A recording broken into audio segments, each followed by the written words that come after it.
말씀을 전하게 된 김갈렛 전도사입니다. 반갑습니다.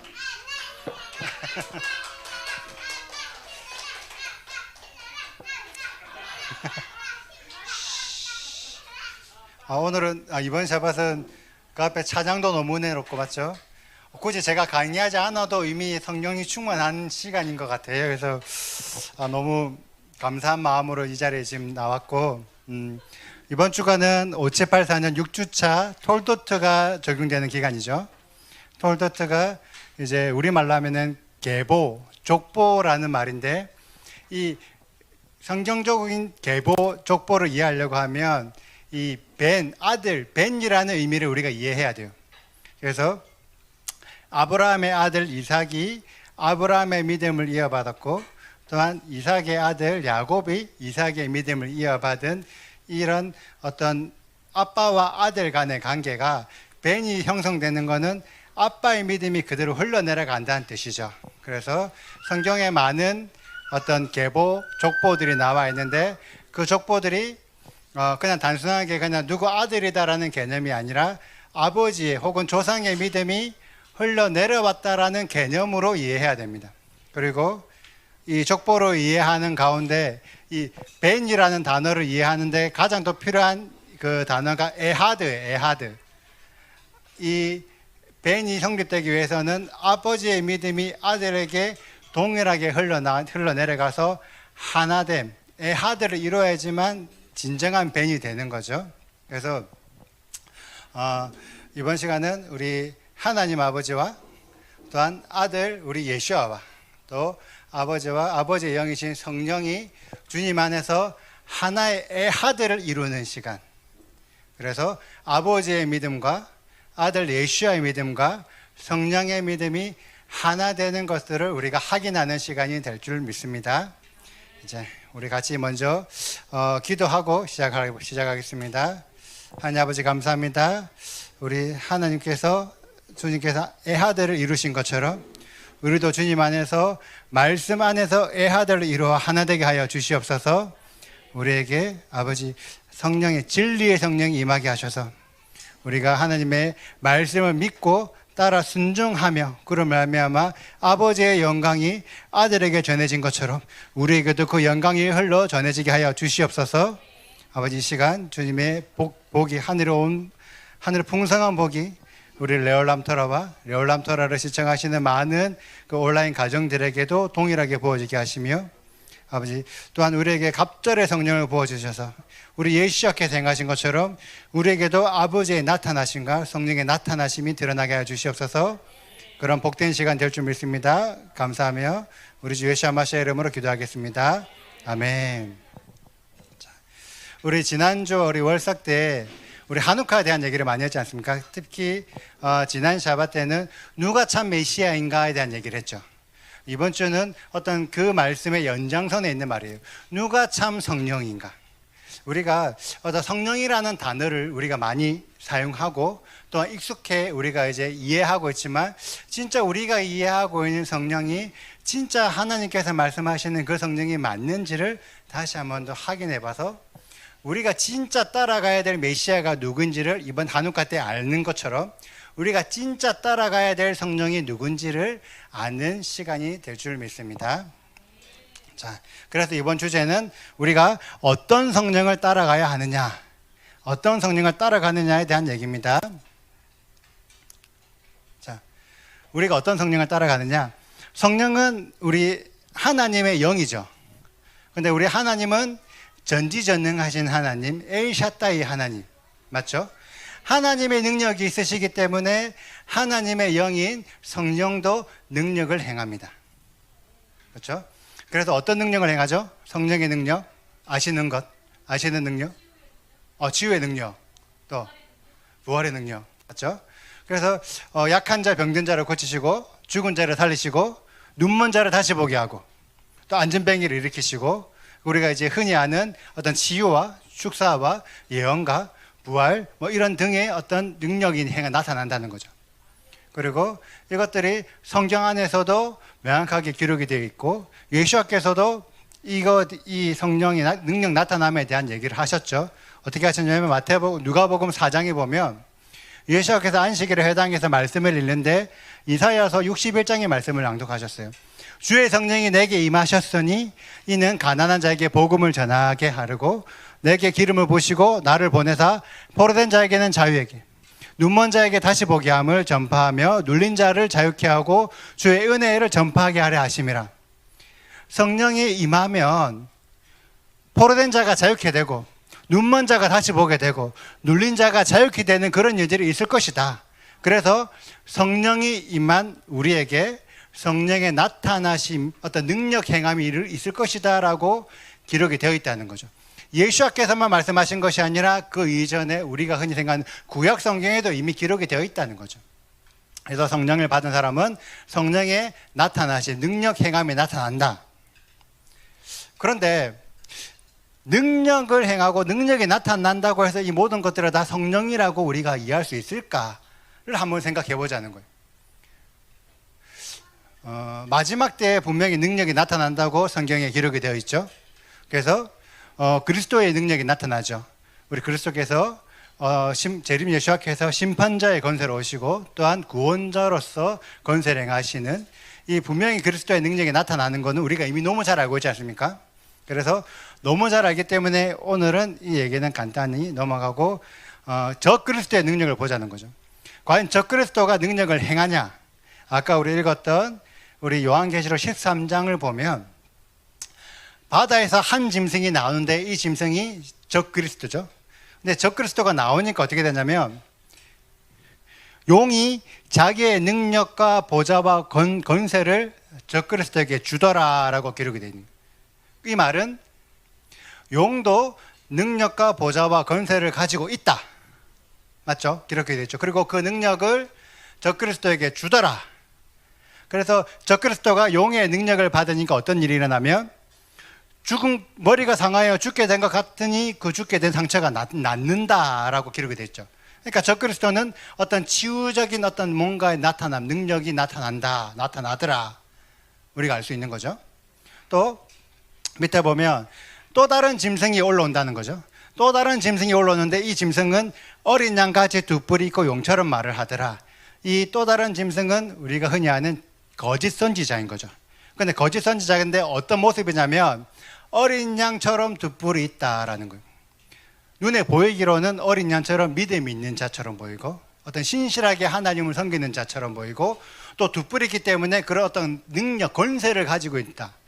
그런데 우리가 보기에는 너무 믿음이 신실한 사람인데 그 사람의 입에서는 용의 말을 하더라.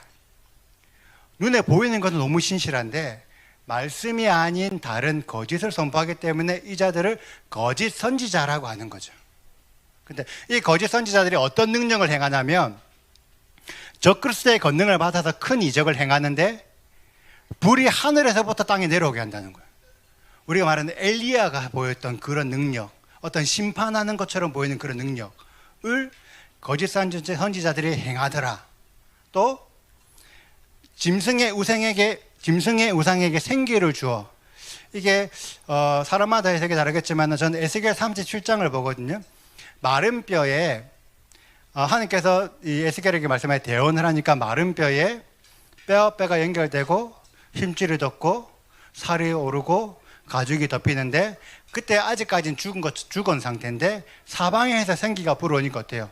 그 마른 뼈가 다시 살아나는 일이 그 에스겔 37장 기록이 되어 있죠.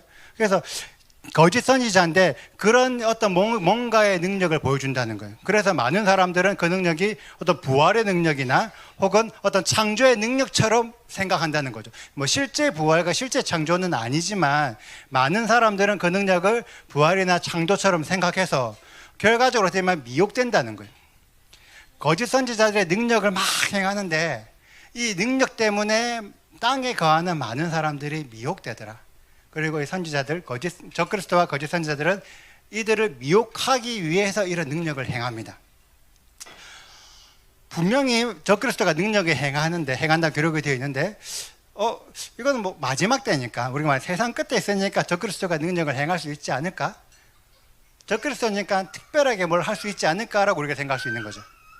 맞죠? 그러면 과연 이 마지막 때가 아닌 다른 시즌에서도 능력이 나타났을까를 확인해 보죠. 자, 그럼 초림 예수와 때는 어땠을까? 초림 예수와 때는 어떤 능력이 있었을까?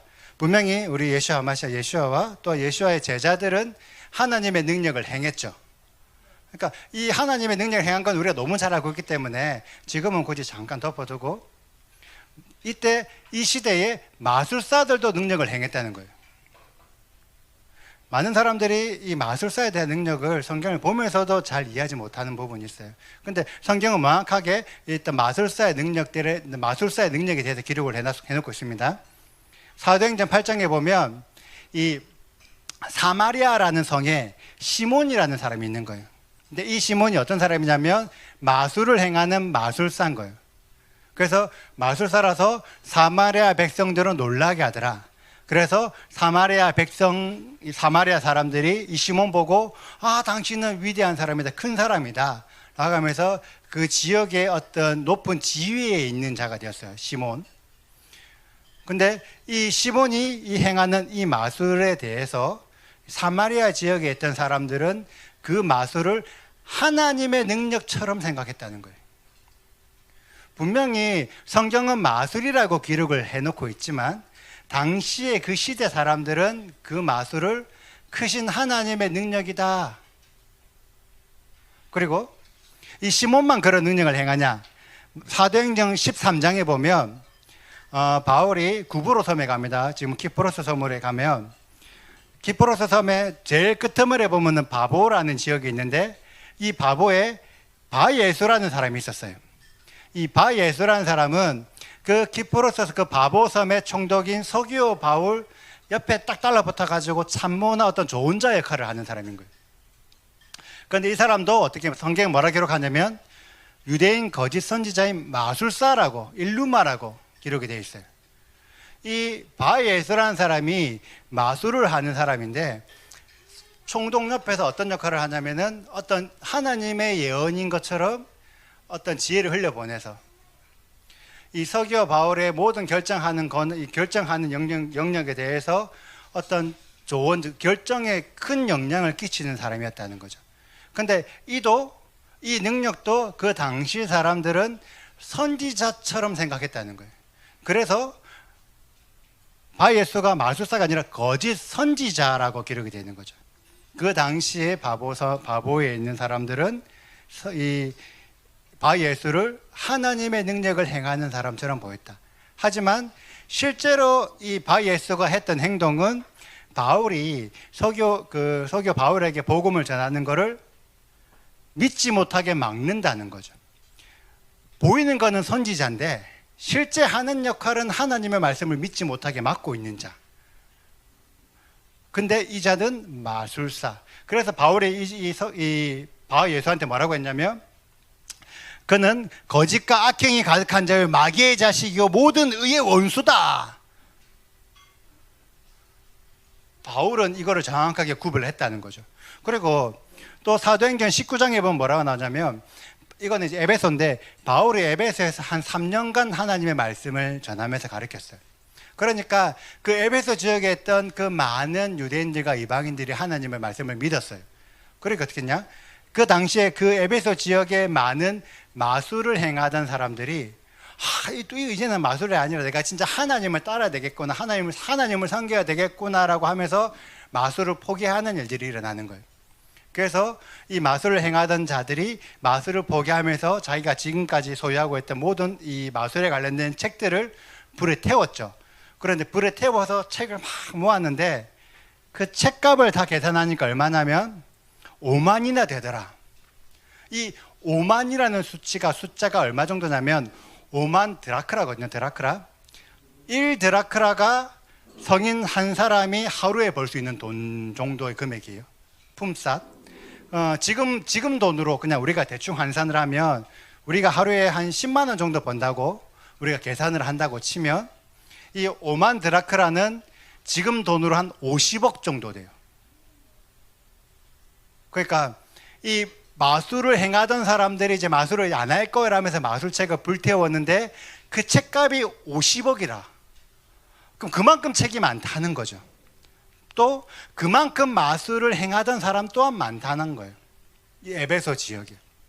그래서 예수님께서 활동하셨던 그 당시에 어마어마하게 많은 마술사들이 있었고, 그들이 어떤 마술사로서 능력을 행하고 있었고, 또한 그 능력이 하나님의 능력처럼 생각되었다는 거예요. 또 어떤 치유라든지 예언이나 이런 마술만 있는 게 아니라 이 제사장 스게와의 읽어받을 어떤 그 내용을 보면 어떤 축사나 축기 같은 능력도 행했어요. 그러니까 이 시대에도 하나님의 능력 말고 다른 형태로 치유나 축사나 예언 같은 능력을 행하기도 하더라. 분명히 성경은 기록하고 있습니다. 자, 그럼 예수와 시대 그 이전은 어땠을까? 구약 시대를 한번 보자는 거죠. 구약 시대에도 하나님께서 하나님의 능력을 전한 사사와 선지자와 같은 자들이 있었죠. 이들도 하나님의 능력을 행했죠. 분명히 치유를 하거나 어떤 예언을 하거나 많은 놀라운 기적들을 행했는데, 이런 얘기들을 우리가 너무 잘 알고 있으니까 지금 잠깐 덮어두고, 그 당시에 우상들도 능력이 있었다는 거예요. 우상들도. 그래서 마태복음 12장에 보면 예수께서 귀신 들려 눈 멀고 말 못하는 사람을 고쳤다는 거죠. 예수께서 귀신 들리고 말 못하는 자를 고쳤는데, 그 고친 모습을 바리새인들이 보고, 그 바리새인들이 예수께 뭐라 말했냐면은 귀신의 왕 바알세불의 힘을 빌어서 너희가 이 귀신을 쫓아냈다라고 하는 거예요. 왜 뜬금없이 바알세불 얘기를 바리새인이 하지? 근데 이 열왕기하 1장 2절 4절에 보면 북이스라엘 왕 아시아, 이 아시아는 이 아합 왕의 아들이에요. 잠시만요.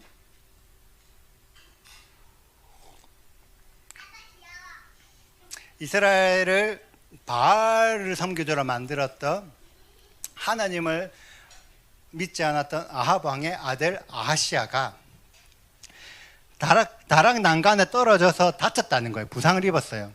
그 부상을 입은 다음에 에그론 신 바알세불에게 가서 이 병이 낫겠냐 물어보라, 이렇게 질문한 거예요. 그래서 그 신하가 물어보러 갔겠죠. 근데 가는 중에 엘리야를 만난 거예요.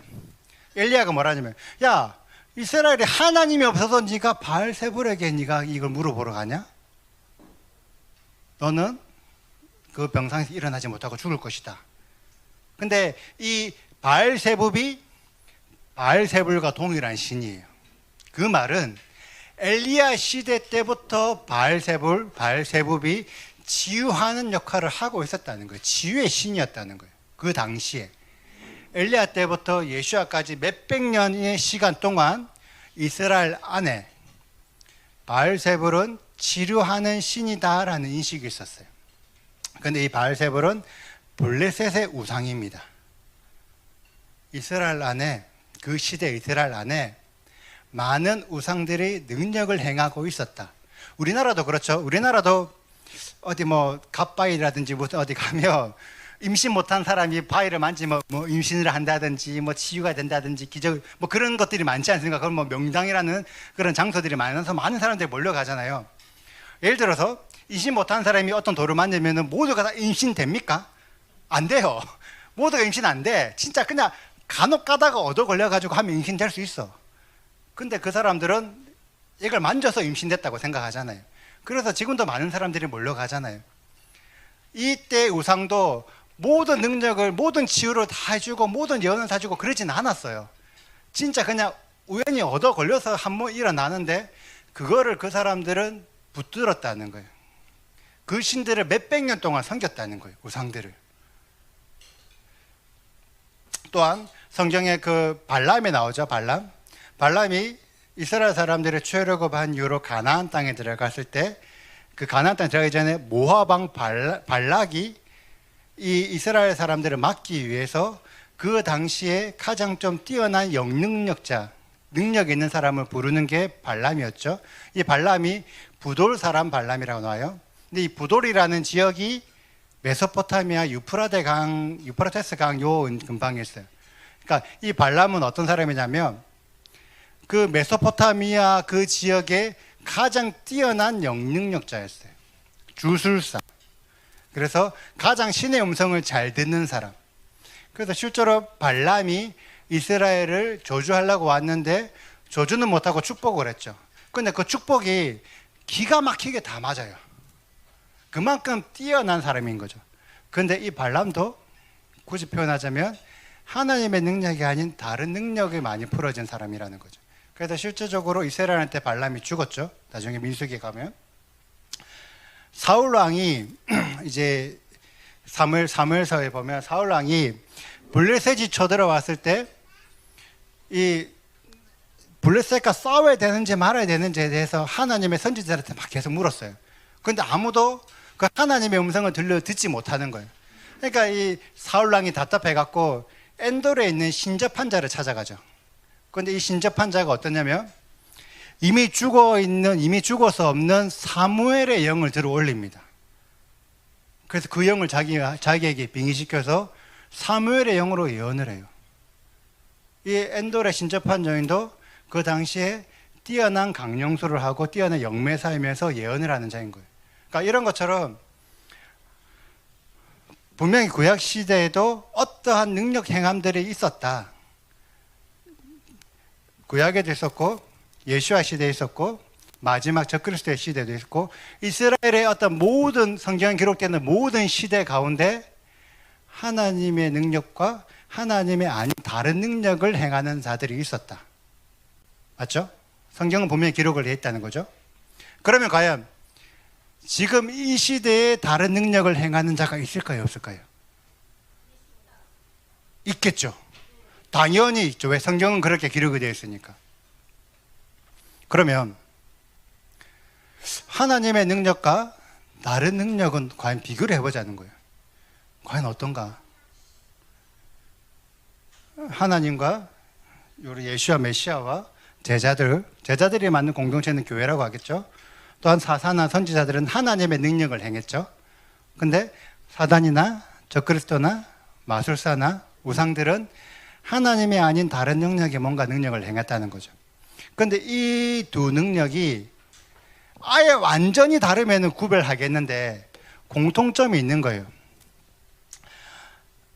다른 능력도 감동이나 환상이나 어떤 영감 같은 그런 음성 듣기를 합니다. 그래서 예수야를 판 가룟 유다 같은 경우 가룟 유다가 예수야를 팔기까지 사단이 가룟 유다에게 예수를 팔 생각을 넣었더라라고 기록이 되어 있어요. 그러니까 가룟 유다가 자기가 무조건 팔고 싶어서 판 게 아니라 사단이 그 마음을 넣은 거예요. 어떤 감동을 받은 거죠. 그러니까 사단도 어떤 영역에 대한 감동을 사람들에게 심어준다. 맞죠? 그리고 예수께서도 성령을 받으신 후에 성령에 걸려 광야에서 사단에게 시험을 받으셨죠. 그때 이 사단이 어떤 시험을 하냐면 예수를 지극히 높은 산의 꼭대기에 데리고 가가지고 천하만국을 다 보여줘요. 그래서 사단에게 경계하면 이 천하만국을 다 너에게 주겠다 이렇게 유혹을 했죠. 우리 다 알고 있죠? 유혹한 거. 물론 사단이 실제적으로 예수와를 실제 육체를 옮겼을 수도 있겠지만 어떤 경우는 어떤 환상으로 보여줬을 수도 있어요. 예수와께 환상으로 천하만국에 대한 모습을 환상으로 보여줄 수 있는 거예요. 사단도 혹은 어둠의 영역들도 혹은 다른 능력도 이런 음성 듣기와 같은 감동이나 환상이나 이런 능력을 행할 수 있다. 그리고 아까 지우 축사 예언 같은 능력도 행한다고 분명히 우리가 그전에 살펴봤죠. 능력을 행한다. 그리고 그 능력들이 그냥 조용히 하는 게 아니라 그 능력을 행하는 자들이 그 지역 사회에서 큰 자가 되는 거예요. 권위와 건세를 가지는 거예요. 그래서 아까 봤던 시몬도 그 지역의 큰 자였고 그 바예수도 그 지역의 큰 자였다는 거죠. 권위자였다는, 권세자였다는 거죠. 그래서 다른 능력도 권위와 건세, 지위와 명예가 있다. 그러면 과연 뭐가 다를까? 하나님의 능력은 진리를 선포하죠. 이 다른 능력은 거짓을 선포합니다. 그런데 이 문제는 뭐냐면 이 거짓이 순도 100%의 거짓이면 누가 들어도 이게 거짓인가 하는 거예요. 그런데 문제는 이게 순도 100%가 아니라는 거죠. 이번에 막 한동안 최근에 시끄러웠던 그 남현이 진천조 사건 혹시 아시나요? 그 진천조라는 사람이 엄청나게 많은 사기를 쳤던 거예요. 계속 사기를 쳐왔죠. 근데 웃긴 거는 우리가 지금 보니까 이게 사기인데 그 당시 그 사람들은 진천조 말을 다 들은 거예요. 믿은 거예요. 왜? 진천조 말이 믿기거든. 진짜인 것 같거든. 그러니까 뭐 보니까 뭐 몇십억을 사기치고 뭐 이렇게 있더라고요. 이 거짓이 그냥 얼핏 들으면 진짜처럼 들린다는 거예요. 이 다른 능력이 하는 모든 얘기들이 진짜처럼 들린다는 거예요. 그런데 나중에 보니까 결과적으로 보니까 이게 거짓이었더라. 그래서 사람들이 속는 거죠. 또 이 하나님의 능력은 어떤 미래를 많이 얘기를 해요. 성경에 보면은 선지자들 혹은 하나님께서 어떤 미래적인 내용들을 많이 얘기하시죠. 예언하시죠. 그리고 일단 미래적인 내용을 얘기하시면 하나님께서 또 그 미래를 또 이루세요. 성취하세요. 하지만 이 다른 능력은 미래보다는 과거의 현재에 조금 더 집중되어 있어요. 그렇다고 미래를 못 맞추는 건 아니에요. 못 맞추는 건 아니지만은 상대적으로 과거나 현재에 더 집중이 되어 있어요. 그래서 쉽게 말해서 우리가 생각하는 어떤 점집이나 무당집 가면 이들이 과거에 있던 일이나 현재에 있는 일을 기가 막히게 잘 맞춰요. 진짜 너무 잘 맞춰요. 그러니까 사람들이 혹해갖고 막 가잖아요. 근데 어떤 미래적인 얘기는 조금 조심스러워요. 그러니까 어떤 식으로 얘기하냐면 너 지금 차 사고 날 수 있으니까 조심해. 너 물에 들어가면 안 돼. 물을 조심해. 이렇게 얘기한다는 거죠. 너 올해 안에 사고 날 수 있어. 뭐 사고 날 수 있는 어떤 뭐 나쁜 아군이 있어. 조심해. 그래서 그 사람이 그 점이나 철학관 가지 않아도 원래 사고나 우려는 누구나 다 있는 거 아니에요? 우리도 길 가다 사고 날 수 있는 거잖아. 우리도 어디 가다 물 빠져 죽을 수 있잖아. 근데 그 사람이 예를 들어서 그 한 해 동안 사고가 안 났다. 그거 봐, 내가 조심해라 해서 네가 조심해서 사고 안 났지. 맞죠? 그래. 만약에 사고 났다. 그거 봐, 내가 조심해라 니까 사고 났잖아. 이렇게 되는 거예요. 그러니까 미래를 아예 못 맞춘다는 건 아니지만 하나님은 미래를 완전하게 성취하신다면 이 다른 능력은 미래를 얘기를 하지만 이게 100% 성취된다는 보장은 없어요. 다만 어떤 과거나 현재는 기깔나게 잘 맞춘다. 그래서 우리가 분별하기 너무 어렵다. 지금도 많은 자들이 거기 맹신하지 않습니까?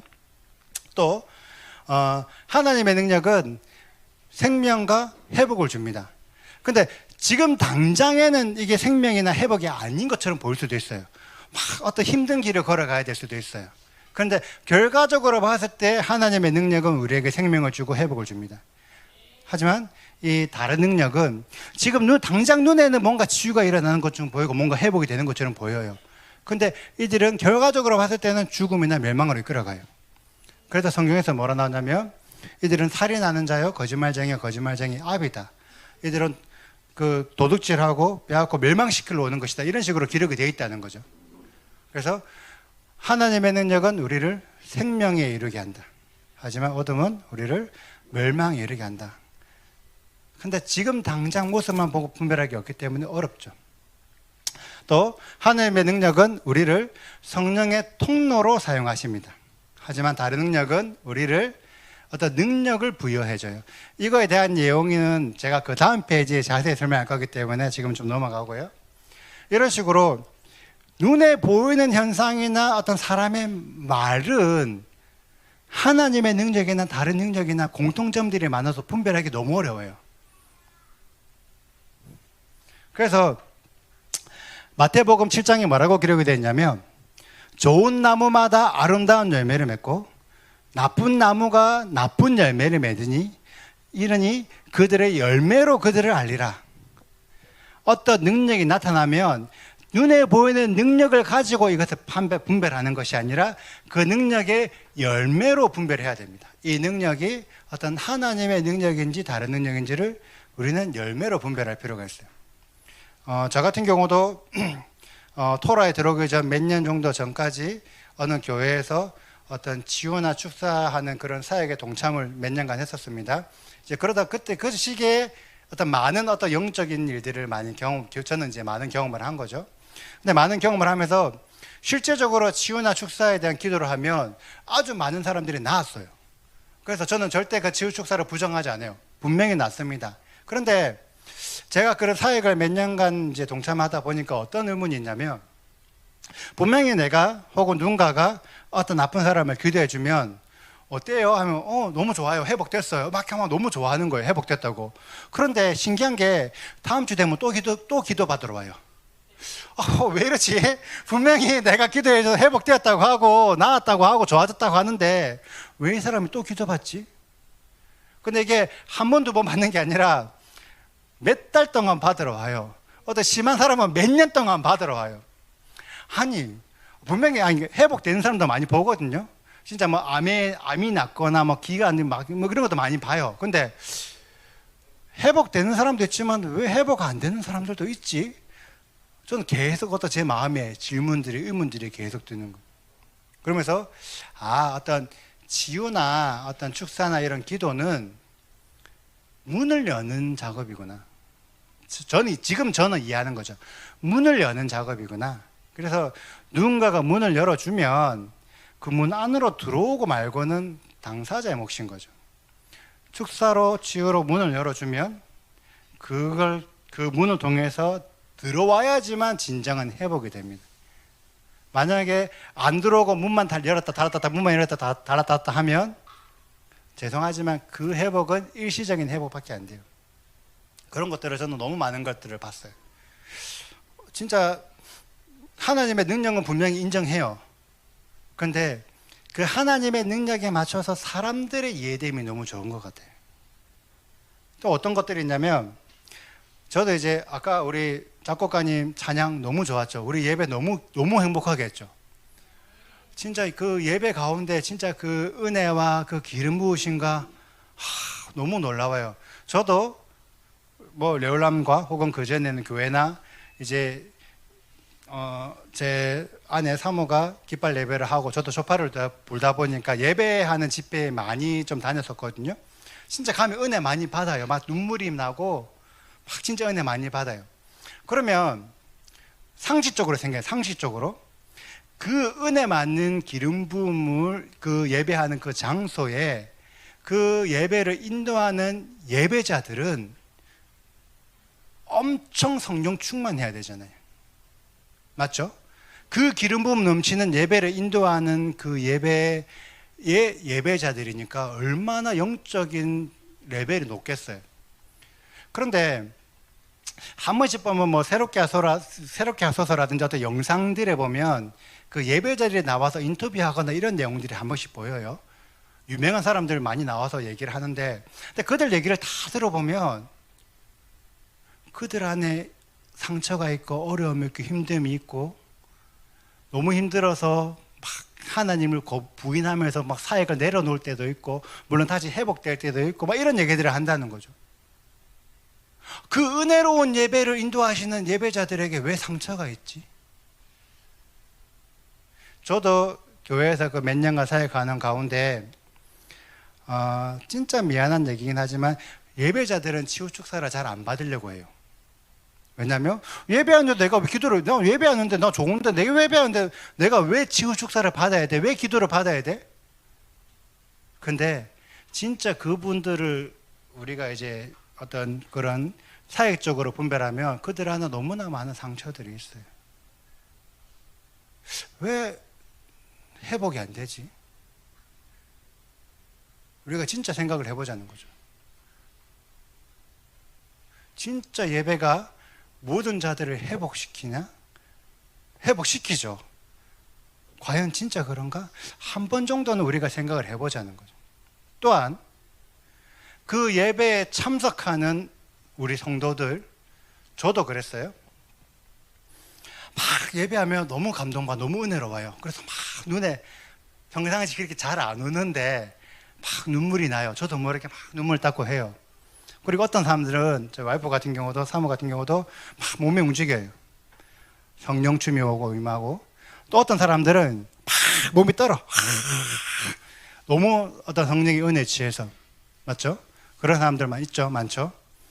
그럼 과연 진짜 그 어떤 그런 우리가 말하는 행위들이 어떤 행위라기보다는 그 임재, 어떤 성령의 기름 부음들이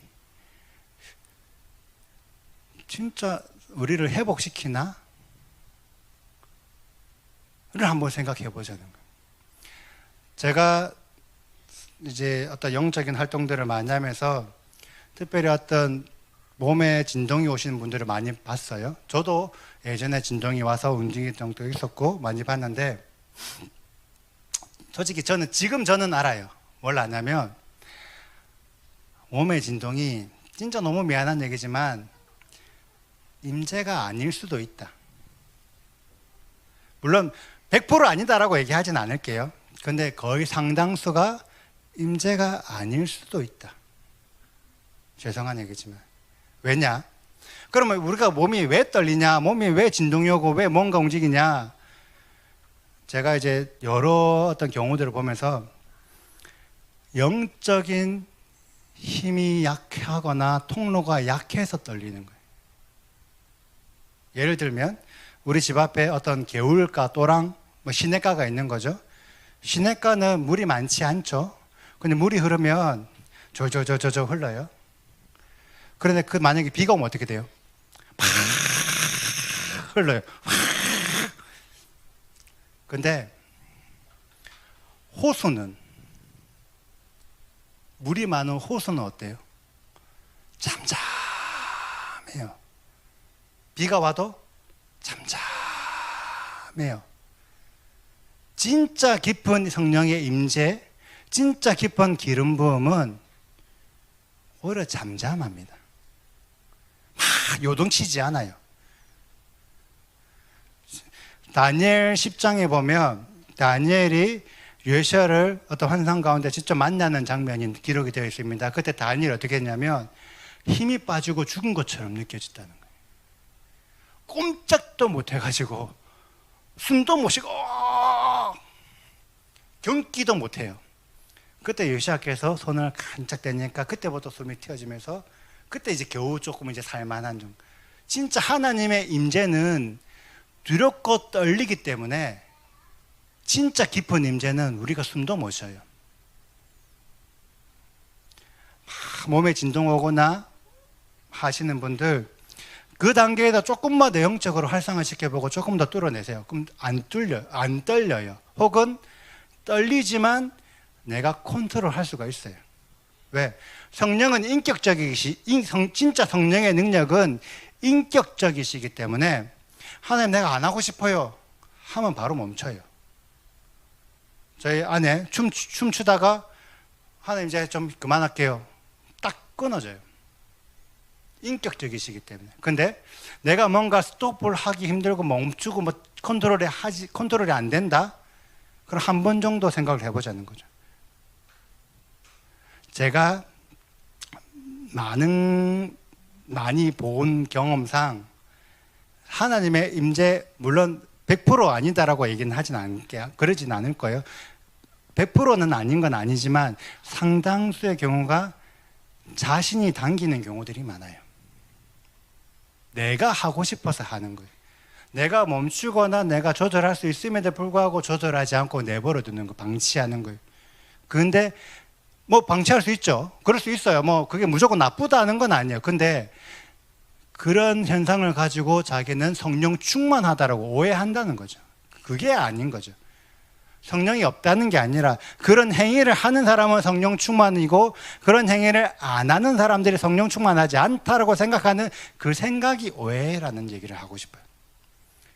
그렇다고 해서 예배하는데 움직이지 마라. 전혀 그렇지 않습니다. 저는 분명히 자기 나름의 하나님께서 주시는 감동을 표현해야 된다고 생각을 해요. 다만 그거 가지고 그게 너무 임재나 기름 부음이라고 오해하지 말자. 그냥 그 정도 얘기는 드리고 싶어요. 알겠죠? 자, 하나님의 능력은 성령을 통해서 발현됩니다. 맞죠? 근데 이 성령을 통해서 발현된다는 이 의미가 어떤 의미냐면 우리 사람은 어떤 통로일 뿐이다라는 거예요. 그래서 이 능력을 행하는 주체는 사람이 아니라 성령이시다. 인정합니까? 그래서 큰 자에게 큰 능력이 나타나고 작은 자에게 작은 능력이 나타나는 게 아니라는 거죠. 성령이 얼마든지 큰 자에게 작은 능력이 나타나거나 아예 안 나타나게 할 수도 있고 혹은 작은 자를 통해서 큰 능력을 나타나실 수도 있는 거죠. 사람의 어떠함에 따라서 능력이 나타나는 것은 아니다. 맞죠? 잠시만요.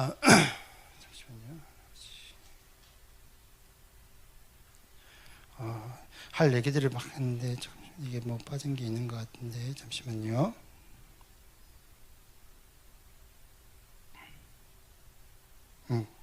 아무튼 넘어가겠습니다. 자, 성령, 그래서 사람의 어떠함으로 성령이 나타나는 것이 아니기 때문에 그 능력을 행하는 사람이 자랑할 게 없죠. 내가 하는 게 아니니까. 그래서 하나님의 능력은 사람을 통로로 사용하십니다. 예를 들어서 나는 한 번도 내가 누군가를 낫게 한 축사를 해본 적이 없다라는 사람이 있다는 거죠. 난 한 번도 누군가를 치유해 본 적이 없어. 근데 만약에 그 자에게 하나님께서 감동을 주셔가지고 저 자를 위해서 손을 얹어라. 그러면 치유가 될까 안 될까요? 되죠. 내가 한 번도 하지 않을지라도 하나님 주시면은 일어나죠. 우리는 통로랄 뿐 능력을 행하는 것은 성령이시고 하나님이시기 때문에 결코 내가 자랑할 거는 조금도 없다. 그냥 통로로 쓰이는 것만 감사합니다라고 받으면 돼요. 근데 이 다른 능력은 어떠냐면 능력을 부여해요. 아까 요한계시록 13장에 봤죠. 용이 자신의 능력과 보좌와 권세를 적그리스도 짐승에게 주었다라고 하죠. 그래서 그 능력을 받은 사람이 자신의 의사나 자신의 결정에 따라서 능력을 행하는 거예요. 마치 어벤져스에 나오는 히어로들처럼. 어벤져스에 나오는 히어로들 보면은 다 자기 능력이죠. 자기가 막 뭐 하고 싶으면 하고 하기 싫으면 안 하잖아요. 그런 것처럼 이 능력을 나타내는 것도 나의 의지를 통해서 발현돼요. 근데 나의 의지, 나의 결정을 통해서 능력이 발현된다, 능력이 나타났다.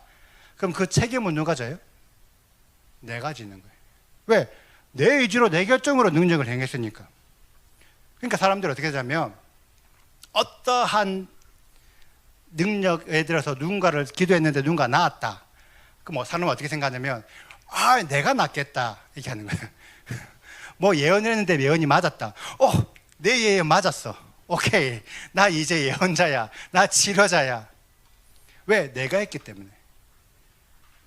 그래서 나의 능력으로, 나의 결정으로 뭔가 능력을 행해지는 사람들은 교만해지기 쉽습니다. 진짜 주의하셔야 돼요. 하지만 성령의 능력, 하나님의 능력은 진짜 우리는 통로일 뿐이기 때문에 우리가 교만해지면 절대 안 됩니다. 자랑할 게 없는데 왜 교만해집니까? 근데 많은 자들이 이 영역에 대해서 진짜 분별할 필요가 있어요. 내가 하는 건지 아니면 성령께서 인도함으로 성령께서 하시는지. 그리고 나는 그냥 통로고 성령께서 주체가 해서 성령께서 뭔가 이루시기 때문에 그 책임은 누가 지죠? 성령이 책임집니다. 그는 내가 그냥 통로고 성령님으로 책임지니까 내가 무턱대고 손을 얹어서 치유하면은 하나님께서 성령께서 다 책임지냐? 그건 아니겠죠. 무턱대고 손을 얹는 거는 내가 손을 얹는 거겠죠. 맞죠? 그게 아니라 내가 통로 된다는 거는 하나님이 책임지기 위해서는 먼저 사전 동의가 있어야 돼요. 사전 동의. 이게 어떤 개념인지를 우리 예수와의 사역을 통해서 한번 살펴볼게요. 이 요한복음 5장에 보면은 베데스다 연못에서 예수께서 38년 된 병자를 고치는 내용이 나옵니다. 이 베데스다라는 이 단어가 베트헤스다이고 은혜의 집 이런 뜻, 이런 단어예요. 그래서 그 연못 안에 이제 병자들이 엄청나게 많이 몰려 있는데 그들이 왜 몰려 있냐면 천사가 진짜 가끔 내려와 가지고 그 연못 물을 살짝 탁 건드려요. 그러면 그 연못에 파장이 막 물결이 치겠죠. 그 물결 칠 때 가장 먼저 그 연못에 뛰어 들어가는 사람만 치유가 된대요. 그런 전설이 있어서 그 전설 때문에 엄청나게 많은 병자들이 모여 있고 그 천사가 주는 그 치유의 은혜를 받고 싶어서 그곳이 은혜의 집이라고 불렸던 곳이에요. 그곳에 예수님께서 가셔서 아무도 그들을 그러니까 38년 된 병자를 만났는데 그 병자는 아무도 자기를 도와주지 않으면 그 연못에 들어갈 수 없는 자였던 거죠. 움직이지 못하니까 가자 먼저 그 연못에 들어가서 낫고 싶은데 나올 수 없는 그 자에게 예수님께서 가셨어요. 그래서 뭐라고 했어요? 그 38년 된 병자한테 예수가 가서 네가 낫기를 원하느냐? 아 근데 낫고 싶은데 아무도 나를 저기 안 넣어줘요. 괜찮다, 일어나 걸어라 하니까 어때요? 일어났죠. 오 할렐루야. 근데 우리는 어떤 생각을 하냐면 예수와는 치료자이시고 예수와는 모든 것들을 회복시키는 자니까 진짜 예수와께서 누구든지 회복시켜 줄 수 있다고 생각을 해요. 맞죠? 근데 예수와께서 그 38년 된 병자를 일으키시는 그 요한복음 5장에 바로 연결되는 내용에 뭐라고 말씀하셨냐면 아들이 아버지께서 하시는 일을 보지 않고서는 아무것도 스스로 할 수 없다. 아버지는 아들에게 자기가 행하는 것을 다 보이시고 그보다 더 큰 일도 행하신다라고 하는 거예요. 기록이 되어 있어요. 그러니까 예수님께서 38년 된 병자를 만날 때 왜 만나러 갔을까? 이미 아버지께서 보여주셨다는 거예요. 그래서 보여줬기 때문에 그 보여준 자를 만나러 간 거예요. 이미 그 옆에 엄청나게 많은 병자들이 있었는데 그 병자 안 고쳤습니다. 고친 다음에 예수님께서 바로 숨으셨어요. 그 다음 나중에 다시 나타나가지고 병자한테 자신을 드러내셨어요. 다른 병자들은 안 고치셨다고요. 하나님이 보여준 자, 하나님이 미리 말씀하신 자만 고치셨어요. 하나님이 연계해서 미리 치유했기 때문에 이 자는 회복될 것이구나. 예수님께서 알고 고치는 거죠. 그래서 먼저 사전 동의를 하셨다는 거죠. 이 베데스다 연못에 있는 다른 병자들은 어떤 자들이냐? 내가 그 연못을 막 지켜보고 있다가 딱 한 순간 제일 빨리 뛰어 들어가야지라고 나의 힘으로 날려는 자들, 나의 어떠함으로 회복하려는 자들, 그들 무리에서 아무것도 하지 못하는 누군가를 회복시키셨습니다. 아버지께서 말씀하셨기 때문에. 이게 예수와의 사역이에요. 예수와는 눈에 보인다고 아무나 회복시켜 주시지 않으셨다는 거예요. 이게 어디 나오냐면, 이게 왜 그러냐면 사도행전 3장에 보면 그 베드로와 요한이 성전 미문에 앉아 있는 날 때부터 못 걷는 병자를 고친 내용이 나와요. 맞죠? 예수와는 38년 된 병자를 고치셨는데 베드로와 요한은 날 때부터 못 걷는 병자를 고쳤어요. 근데 상식적으로 생각해 보자는 거죠. 날 때부터 못 걷는 그 병자는 주구장창 그 성전 미문에 앉아서 구걸을 했던 자인데 예수와는 살아계실 때 계속 성전에 왔다 갔다 했다는 거죠. 예수와께서 성전 미문은 통과를 안 하셨을까? 그래서 걔를 못 봤을까? 아니겠죠. 늘상 성전에 그렇게 많지 않지만 몇 번 왔다 갔다 하시면서 분명히 보셨다는 거죠. 미문의 병자를 봤는데 그때 예수님께서 안 고치셨다고요. 예수님께서는 하나님의 허락한 자만 고치신다. 그럼 우리의 치유 축사는 어떨까요? 똑같겠죠. 하나님 허락하신 자만 고칠 수 있어요. 무턱대고 손을 얻는 거는 아무나 내가 손을 고치고 아무나 고치겠다 하는 거는 어떤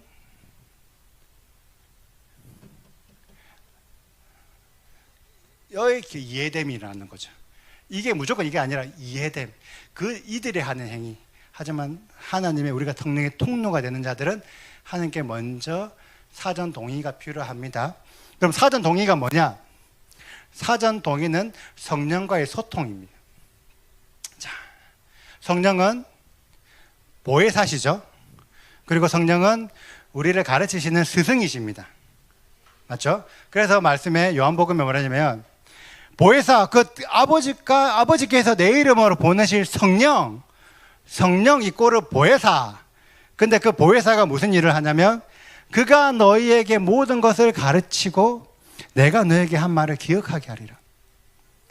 또 이사야 30장에 보면 주께서 내게 환난의 떡과 고난의 물은 주시나 내 스승을 다시는 숨기지 아니하리니 내 눈이 스승을 볼 것이며 네가 오른쪽으로 치우시든지 왼쪽으로 치우시든지 내 뒤에서 말소리가 들려 내 귀에 이르기를 이것이 바른 길이니 이곳으로 가라. 성령께서는 우리 뒤에서 말을 하시는 분인 거죠. 보혜사라는 단어가 헬라어로 파라클레토스예요.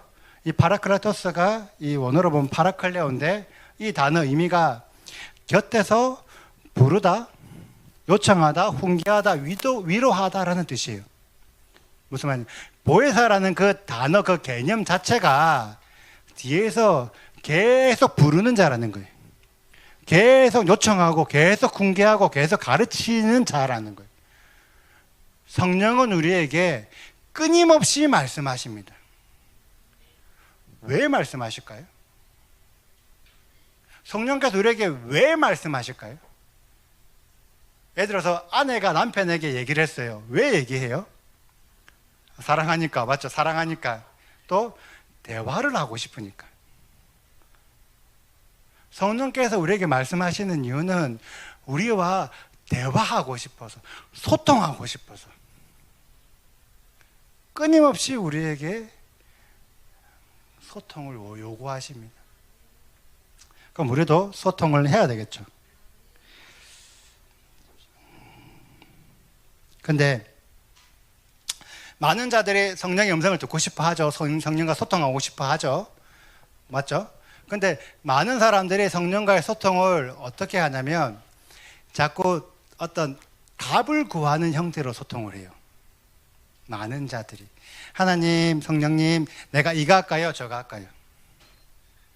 내가 뭘 하길 원하세요? 자꾸 이거 아니면 저거 어떤 형태로 자꾸 답을 요구하는 형태라는 거예요. 그런데 과연 어떤 우리가 말하는 스승이라는 사람이 과연 스승이라는 분이 답을 주시는 분일까? 예를 들어서 만약에 제가 수학 선생이라고 가정을 합시다. 수학 선생이고 학생들을 불러놓고 수업을 해요. 자, 이제 수학 공부하자. 수학 공부하자. 자, 1번 답 3번, 2번 답 4번, 3번 답 1번. 이렇게 답만 가르쳐 주나요? 자, 답 다 가르쳐 줬으니까 수업 끝? 이게 맞습니까? 아니죠. 선생들은 어떻게 해요? 답을 낼 수 있는 그 지식을 주죠. 성령이 스승이라는 말은 답을 주시는 게 아니라 답에 도달할 수 있는 지식과 전략을 주시는 분이세요. 그래서 우리가 그 성령과 소통하는 가운데, 대화하는 가운데 자연적으로 그 답을 찾아가도록 하나님께서 우리를 인도하십니다. 저 같은 경우는 제가 제일 처음으로 하나님 음성을 들었던 그 음성이 어떤 거냐면, 제가 이제 저희 사모랑 예전에는 많이 싸웠었어요. 근데 싸웠는데 저도 성질이 조금 더럽고 사모도 더러워가지고 싸움이 쉽게 안 끝나. 한 번 싸우면 좀 며칠 가는 경우도 있고, 아무튼 좀 그랬어요. 근데 한 번은 제가 이제 아는 거죠. 지금 타이밍에 내가 이제 싸웠는데 지금 타이밍에 내가 조금 미안하다 하면 풀어질 것 같은데, 아는 거죠. 근데 제 고집을 세갖고 제가 사과를 안 했어. 미안하다고 말을 안 했어. 그리고 제가 이제 집 밖에 나가버렸어요. 나가서 다른 지역에 있는데 그때 갑자기 성령의 음성이 들리는 거예요. 야, 내가 이제 사과를 했잖아.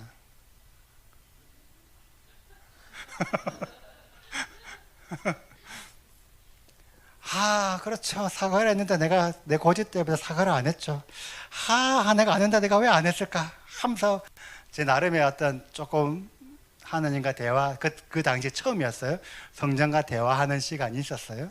그리고 나서 집에 들어가자마자 와이프한테 미안하다라고 사과를 했어요.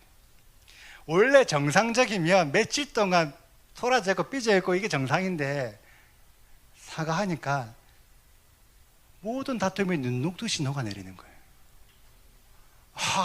이게 성령의 역사하심이구나. 이게 역사하심이구나. 그때 처음 경험했어요. 성령께서 소통하기를 원하시는구나.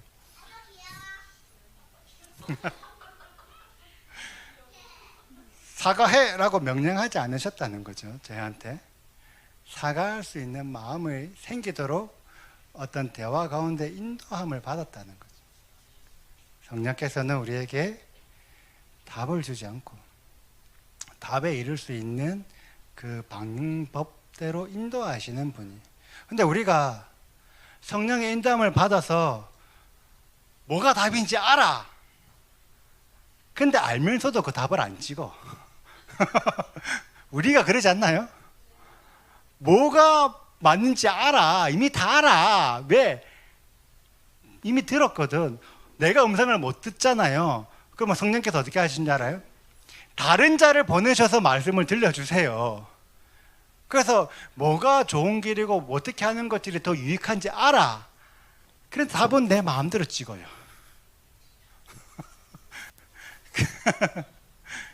그래서 우리가 성령을 소통을 못합니다.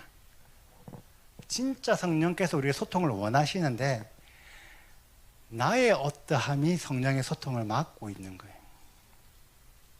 하지만 성령께서는 끊임없이 우리와 소통하고 싶어 하신다는 말씀을 조금 드리고 싶어요. 자, 성령과 소통을 하면 성령의 역사하심이 나타나죠. 맞죠? 성령의 역사하심이 많은 역사하심이 있지만 우리가 열왕기상 18장에 나타난 역사함을 한번 보자는 거죠. 갈멜산 전투. 우리가 갈멜산 전투 너무나 잘 알고 있죠. 이 전투 모르시는 분 우리 없잖아요. 다 알잖아요. 엘리야와 이 바알과 아세라 선지자 850명과의 싸움 다 알잖아요. 이 싸움이 어떤 싸움이었죠? 이 북이스라엘에 이 엘리야가 비가 오지 않을 것이다 라고 선포를 한 이후로 3년간 비가 안 왔죠. 3년간 비가 안 와가지고 이 아합이랑 이 이세벨이 엘리야를 죽이고 싶어서 막 찾았는데 못 찾았는데 3년 지내가 나타나가지고 우리 싸움 한번 합시다. 근데 나도 제단을 쌓고 이들도 제단을 쌓아서 다 준비해놓고 불만 붙이지 맙시다. 불은 우리가 믿는 신이 붙이게 합시다. 이 싸움이죠. 그래서 먼저 이 바알과 이 아세라 선지자들 850명이 이 불을 내려달라고 기도했죠. 먼저 기도했죠. 어떻게 됐습니까? 불을 내려주세요. 성령의 불, 하늘 바알의 불을 내려주세요 하면서 막 요동쳤어요. 아침부터 저녁 때까지 계속 소리치는 거예요. 불을 내려주세요. 불을 내려주세요. 엄청나게 막 소리치는 거예요. 근데 어떻게 했냐면 칼과 창으로 그들의 몸을 상할 정도로 불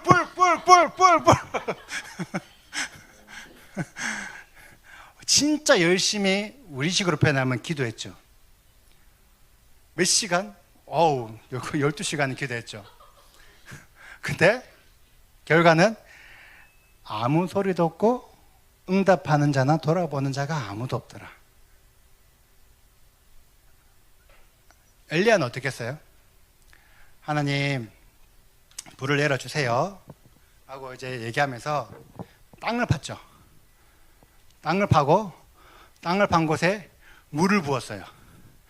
상식적으로 생각해보세요. 상식적으로 제단에 불을 피워야 되는데 물을 붓는 게 말이 되냐고요.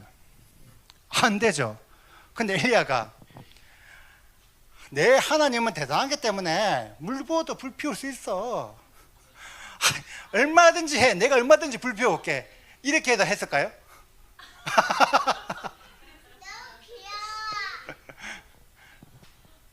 근데 엘리야는 그렇게 하지 않았다는 거예요.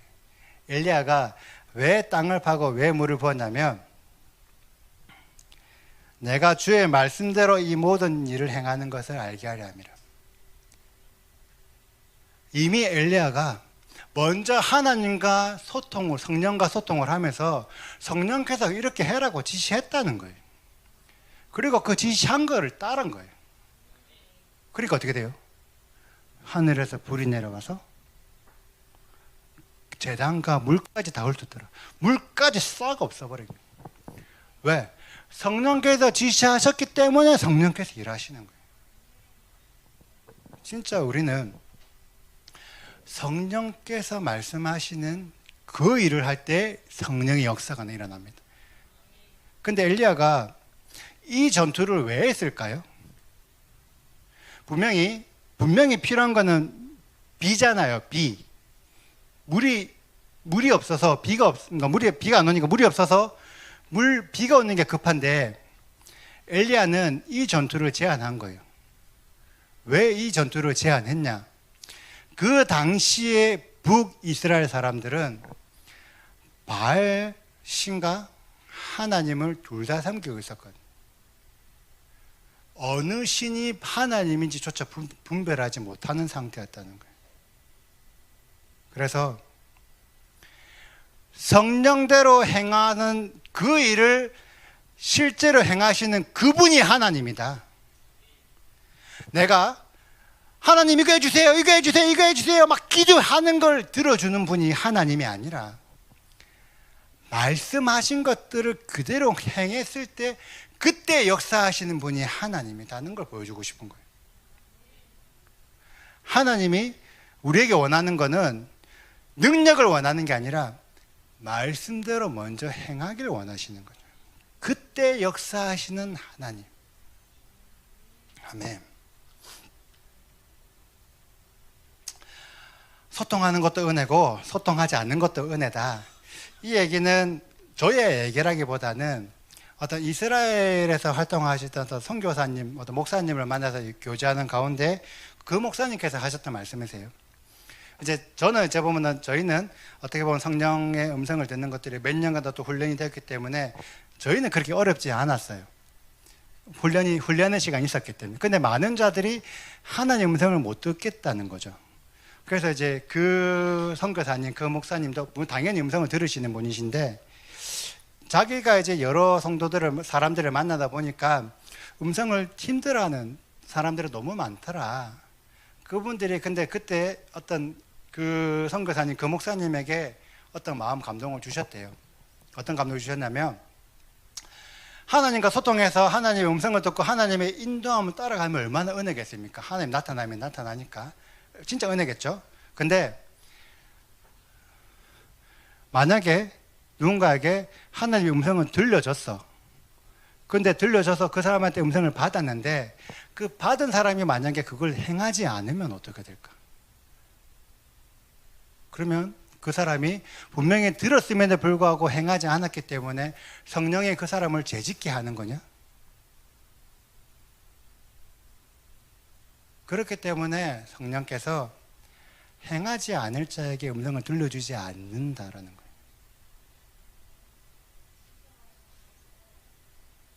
뻔히 알기 때문에 행할 마음이 있는 자에게 음성을 들려주는데 괜히 못할까 알면서 들려줬다가 괜히 죄책감 주고 그렇기 때문에 하나님께서 잠깐 막아두신 거다. 그런데 누구든지 내가 행할 마음을 먹으면 음성이 들린다. 인정하십니까? 아멘. 많은 자들이 하나님의 음성을 듣고 싶어 하죠. 그렇죠? 근데 음성은 듣고 싶어 하는데 내가 하겠다고 결단하는 게 힘들어요. 왜 힘든지 압니까? 하나님이 엘리야에게 뭘 요구하셨죠? 불이 내려와야 될 상황에 땅을 파라고 지시하셨어요. 엘리야가 땅을 파면 어떻게 될까요? 힘들어 죽겠다. 그것도 힘든데 물까지 부어래. 그 말을 순종하면서 행할 수 있습니까? 엘리야가 갈멜산 전투 전에 그 전에 무슨 일이 있었냐면 엘리야가 그 3년간 피해 다니는 그동안 사르밧 가부라는 그 여자 집에 있었어요. 이 사르밧 가부가 어떤 상태였냐면 너무 가난해가지고 진짜 한 번 먹을 그 가루와 한 번 먹을 기름이 딱 있는 거예요. 그래서 내가 이거 한 번 딱 먹고 이제 죽겠다라는 상황에 있었어요. 그 상황에 엘리야가 사르밧 가부를 찾아간 거죠. 그래서 뭐냐면 그 한 번 남아있는 그 가루와 기름으로 내한테 떡을 만들어 바쳐라. 이게 어떤 의미냐면 지금 시점에서 우리가 재해석을 해볼게요. 어떤 노숙자가 있어. 한 일주일을 쫄쫄 굶었어. 근데 그 노숙자가 간신히 구걸해갖고 빵 하나 겨우 산 거예요. 그 내가 갖고 노숙자 그 빵 내줘. 하나님이 지시하셨어. 하나님이 그 빵 내달라 그랬어. 할 수 있으신 분 손. 하나님이 지시했으니까 할 수 있는 사람 손. 믿음이 커도다. 하나님 엘리야에게 그걸 요구하신 거예요. 사르밧 가부한테 며칠 동안 굶어 있는 노숙자한테 그 빵 내줘. 왜? 대신에 내가 갑절로 채워줄게. 하나님이 단순하게 엘리야한테 노숙자 빵을 뺏어라고 지시하셨을까요? 아니죠. 대신에 하나님이 행하실 것도 보여주셨겠죠. 그거를 엘리야가 알고 믿기 때문에 그걸 행하는 거죠. 엘리야가 아무 이유 없이 땅 파고 물 부었을까요? 하나님이 행하실 것을 알기 때문에 믿음을 할 수 있는 거죠. 노아, 우리가 노아 보면은 너무 부럽잖아요. 홍수 가운데 구원받은 노아. 나도 노아 같이 살고 싶다 뭐 이렇게 생각하잖아요. 노아처럼 구원받고 싶다 그런 생각 다 하죠. 그런데 노아가 어떤 자였냐면 하나님께서 노아가 480살에 큰 비가 내릴 것과 어떤 방주를 만들었을 걸 말씀하셨어요. 그래서 노아가 방주를 만들었죠. 근데 그 방주를 어디 만들었냐면 성경에 기록되어 있는 것들 꼼꼼히 찾아보시면 비가 오고 난 이후에 40일이 지난 이후에 배가 떴어요. 그 말이 무슨 말일까요? 맞죠? 배가 해안가에 만든 게 아니라 어떤 언덕 있는 산에 만들었다는 거예요. 언제? 120년 동안. 생각해 보자고요. 노아 아는 사람이 노아를 찾아왔어요. 노아야 너 뭐 하냐? 나 하나님 지시해서 뭐 만들고 있어. 뭐 만드는데? 하나님은 비 온다 해가지고 배 만들어. 아니 노아야, 상식적으로 배는 바다에 만들어야지. 왜 산에 만드냐 너? 언제까지? 120년 동안 산에서 배 만들었다는 거예요. 우리가 그거 할 수 있습니까? 그럴 만한 순종한 마음이 되었습니까? 너무 대단하죠. 다음 세대 진짜 우리 다은이를 통해서 하나님께서 큰 역사를 행하실 겁니다. 아멘. 저희는 왜냐면 태어날 때 그 말씀을 저희한테 주셨기 때문에 저희 믿는 거예요. 아멘. 노아가 진짜 그 일을 한다는 거는 사람들한테 미쳤다 소리 들을 각오하고 하는 거예요.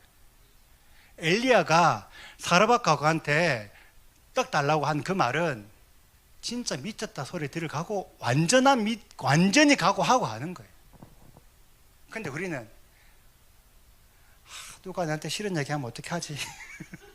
누가 나한테 뭐라 하면 어떻게 하지? 근데 하나님의 선지자들 대다수의 하나님 선지자들은 그 당시에 사람들한테 미쳤다 소리를 들었다고요. 우리도 하나님께 순종하려면은 진짜 음성을 듣고 음성대로 행하려면 반쯤 미쳤다 소리 들어야 돼요. 그런 소리 듣기 싫어가지고 좀 그런데요. 차라리 안 듣는 게 속편하죠. 한 음성을. 저희도 이제 굳이 표현하자면 한 음성을 이제 저희 사모랑 저희랑 건 몇 년간 이제 음성 듣기나 이런 거 훈련을 많이 받죠. 그래서 저희도 너무 힘들어했어요. 한 음성을 듣는 것들이. 솔직히 한 음성이 그냥 아무 때나 들리는 것도 아니고 저도 부부싸움 했는데 들렸는데 기도하다 들리면 얼마나 거룩하고 좋아요. 근데 부부싸움 했는데 들렸는데 근데 이게 진짜 들리는 것도 힘들지만 들리는 것들을 순종해 나가는 것들이 너무 어려웠었어요. 근데 저희가 지금은 이제 예전보다는 조금 수월하게 뭔가들을 하죠. 왜냐하면 그냥 음성만 듣는 게 아니라 음성을 들으면서 저희들 안에 뭔가의 다른 과정들도 같이 있어요. 어떤 과정이 있냐면 예를 들어서 어제 이제 제가 이제 오늘 강의를 하죠. 오늘 강의를 하는데 어제 이제 진짜 그냥 뜬금없이 부산에 계시는 엘리세바 전도사님을 같이 만나서 밥을 먹었어요. 그냥 이제 어떤 목적 없이 그냥 쟤는 편하게 만나니까 편하게 만나서 밥을 먹는데 제가 강의한다는 것도 얘기 안 했고 강의 주제도 얘기하지 않았는데 그 전도사님이 어떤 얘기하는 그 주제나 이런 것들이 오늘 강의 내용과 비슷한 거예요. 그래서 저희는 이게 진짜 하나님 원하시는 것보다 라고 하고 하는 거예요. 오늘 예를 들어서 저희가 이제 올 때 이제 오늘 이제 오는 길에 이제 항상 저희한테 이것도 훈련을 하니까 하나님이 오늘 이 레올람 가운데 뭘 풀어내기를 원하실까를 먼저 하나님한테 소통을 받는 거예요. 음성 듣기를 하거나 먼저 해서 이제 먼저는 저희 사모가 먼저 받았죠. 자기가 먼저 받고 이제 굳이만 깃발이니까 무슨 깃발을 할까요? 먼저 한 음성을 받고 열심히 운전하고 있는 저한테 당신 음성 들었어? 이러는 거예요. 무슨 음성? 뭐 음성? 아니 이제 레올람에 뭘 풀어내길 원하냐? 깃발에 대한 감동을 받아발라. 야, 나 운전 중인데. 그래도 들었죠. 뭔가를 색깔을 받았죠. 그래서 그 색깔을 저는 녹색을 받아. 지금 뒤에 보이는 저 깃발을 저는 보여주셨어요. 저 깃발을 그냥 나 녹색. 깜짝 놀라는 거죠. 이제 놀라진 않아. 이제 익숙하니까. 왜? 자기도 녹색을 받은 거거든. 근데 색깔만 받으면 안 돼요. 왜 그건지는 알아야 되지. 맞죠? 그래서 저는 제 나름의 뭔가 하던 얘기들을 또 했어요. 녹색은 뭐 말씀이거나 뭐 이런 거다. 또 이제 제 아내는 또 아내가 원하는 받았던 강함을 또 풀어주는 거죠. 근데 왜 사모도 본인도 녹색을 받았대. 근데 왜 녹색을 받았냐면 이 하나님의 어떤 보호하신 방패라는 마음을 받았다는 거예요. 근데 그 방패라는 단어를 작곡가님이 아까 기도에 선포하셨어요. 여호와께서 방패시다. 하나님의 음성을 듣는 게 너무 어려운데 우리가 왜 하나님의 음성을 들을 수 있냐면 그 중간 하나하나에 하나님께서 어떤 확정을 하는 과정들이 있는 거죠. 그것들을 붙들고 가는 거예요.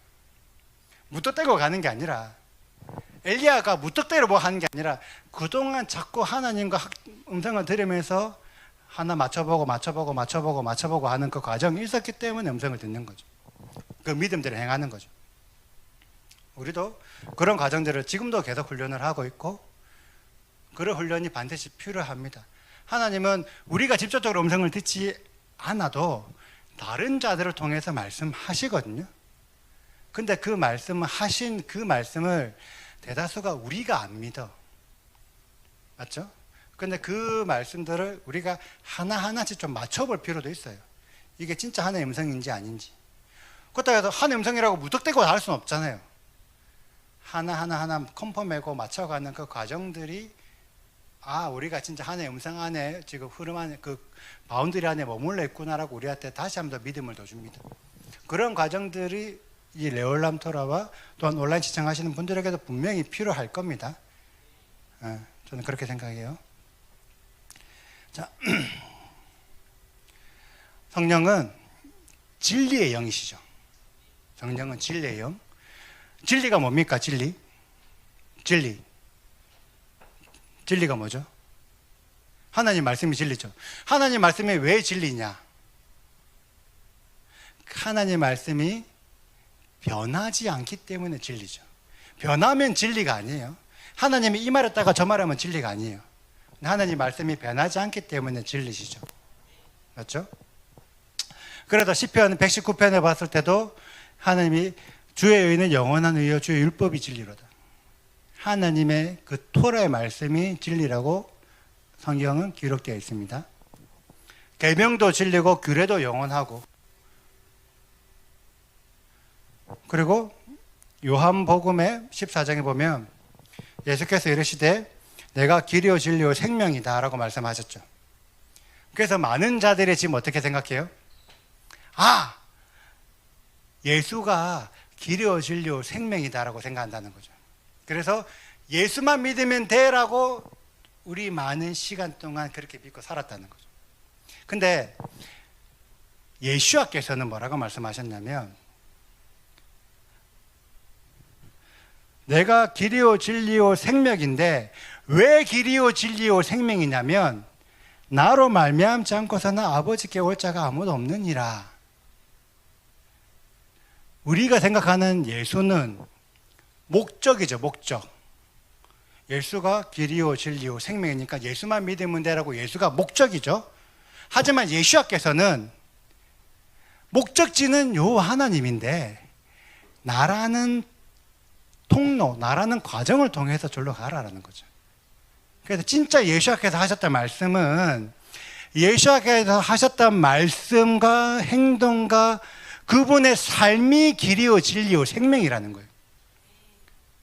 예수와께서 하나님의 말씀을 지켰냐 안 지켰냐? 지켰다는 거죠. 그 지키는 그 삶이 진리죠. 예수와께서도 하나님의 말씀을 안 지키면 진리가 되실 수 없으세요. 아멘.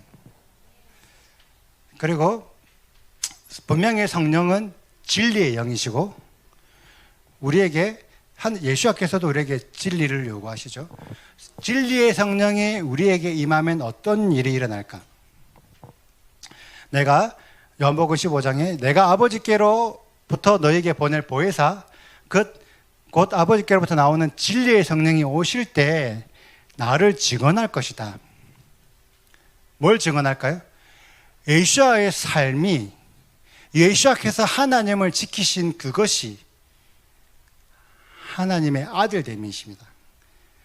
예수와께서 아무도 하나님 말씀을 지키지 못한다고 생각하는 그 가운데 말씀을 지키는 것들을 실천하시면서 이게 하나님 말씀을 지키는 것이고 지킬 수 있고 하나님의 말씀을 지키는 자가 메시아고 곧 하나님의 아들이심을 증명하시는 거예요.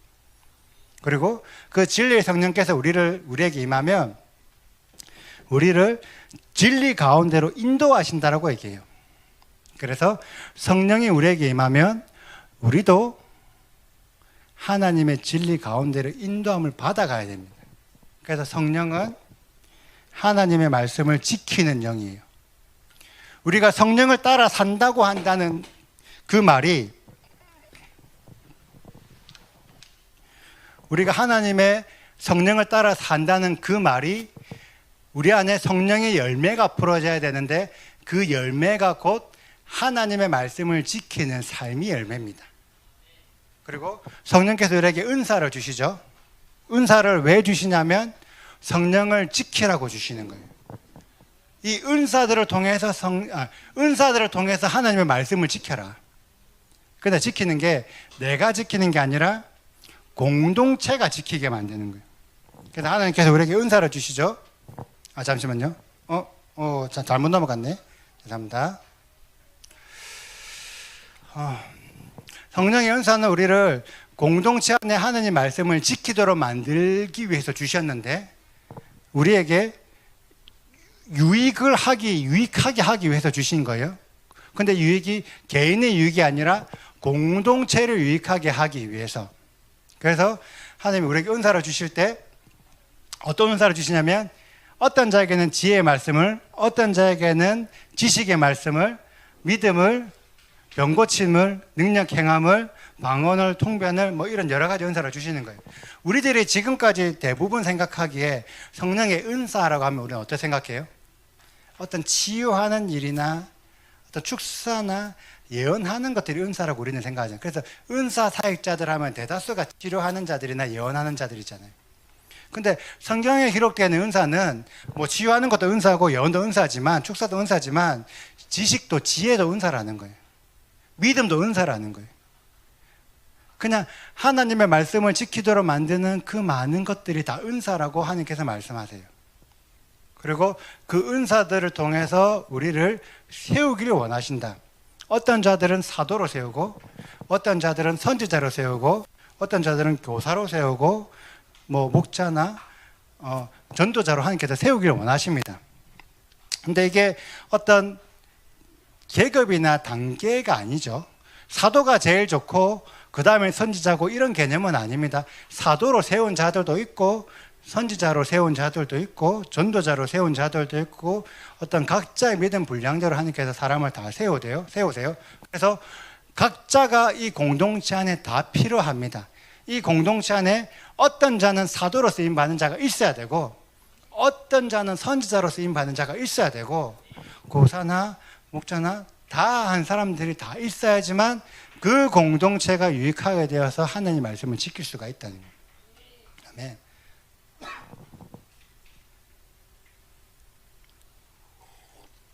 그래서 우리가 하나님께서 은사를 받기를 사모해야 되는데 많은 자들이 은사를 사모하죠. 여기 계신 분들은 은사 사모하죠.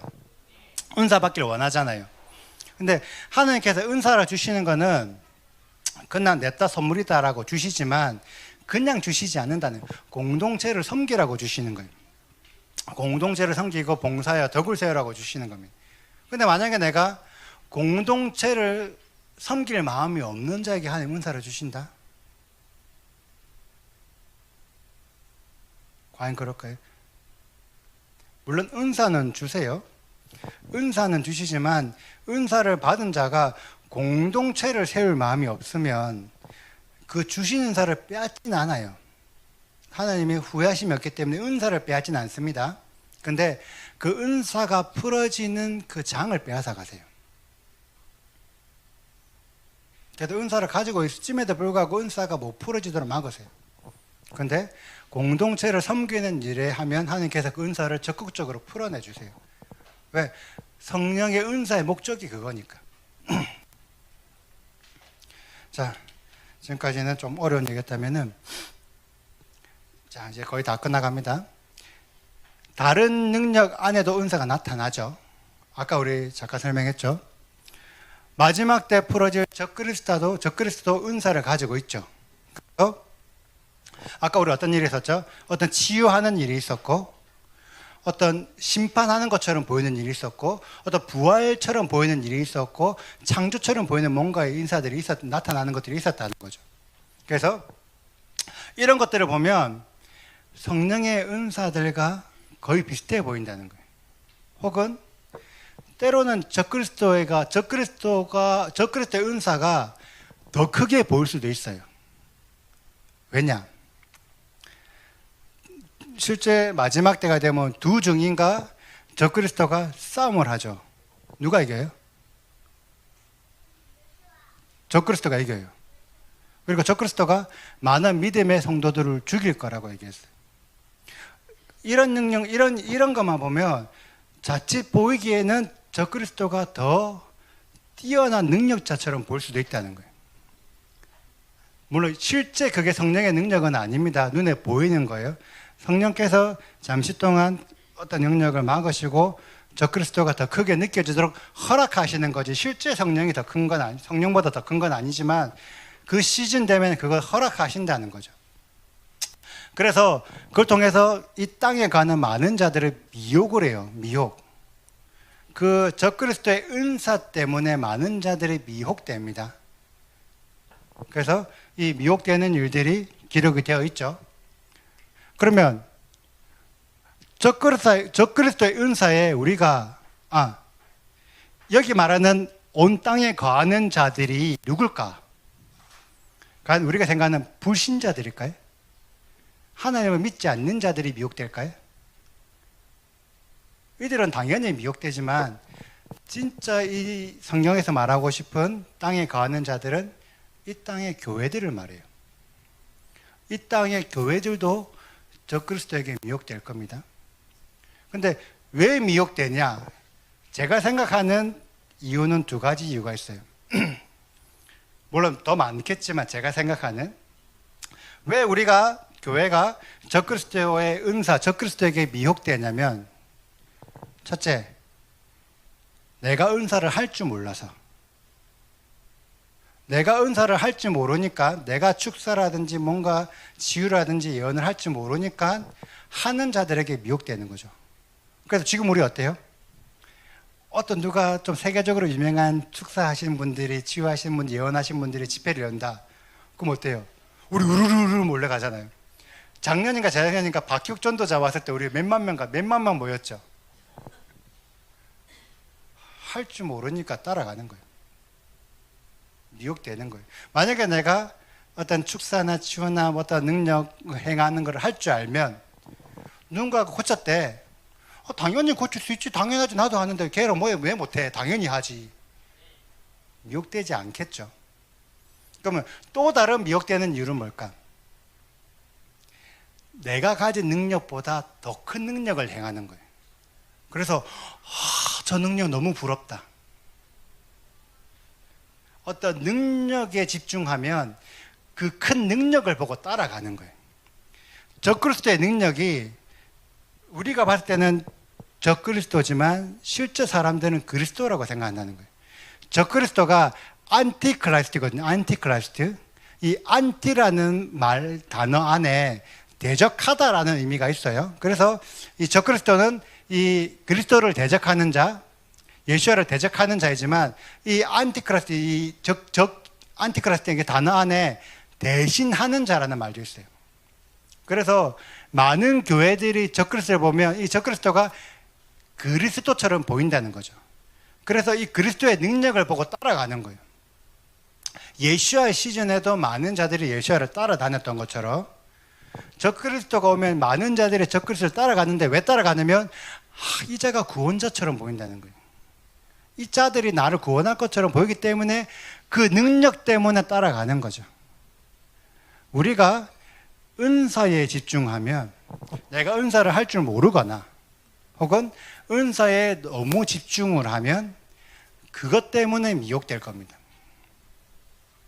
근데 은사는 우리에게 왜 주셨다고요?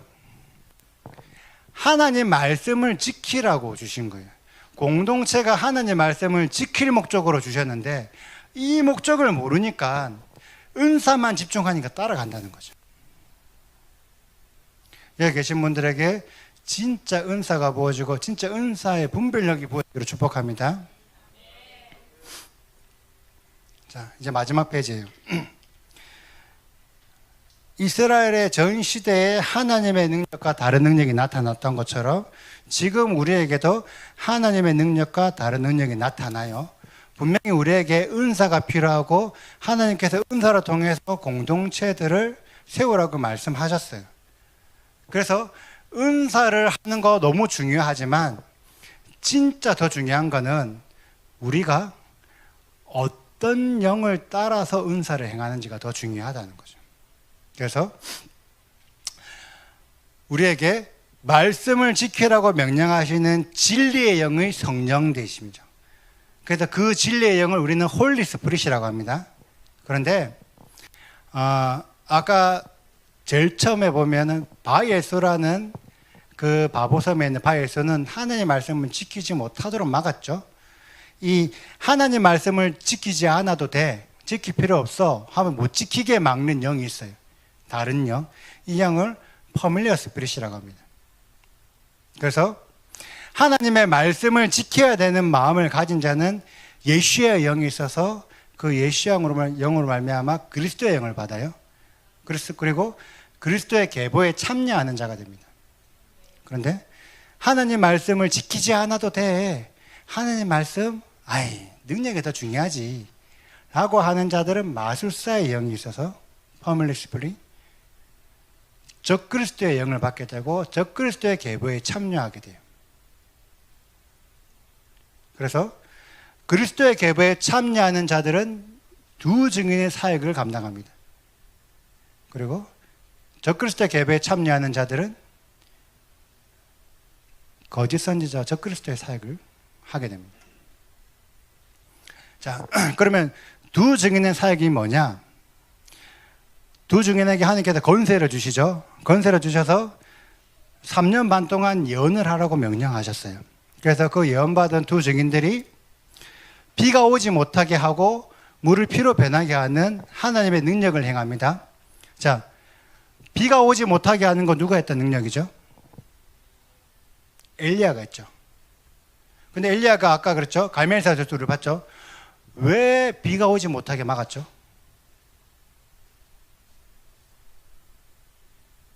그 당시에 이스라엘, 북이스라엘에게 하나님을 섬기지 않고 바알을 섬기고 하나님과 바알을 구분하지 못해서 어느 신이 진짜 하나님인지를 알지 못하는 상황에, 그래서 갈멜산 전투를 통해서 이분이 하나님이다라고 정확히 명시했다는 거죠.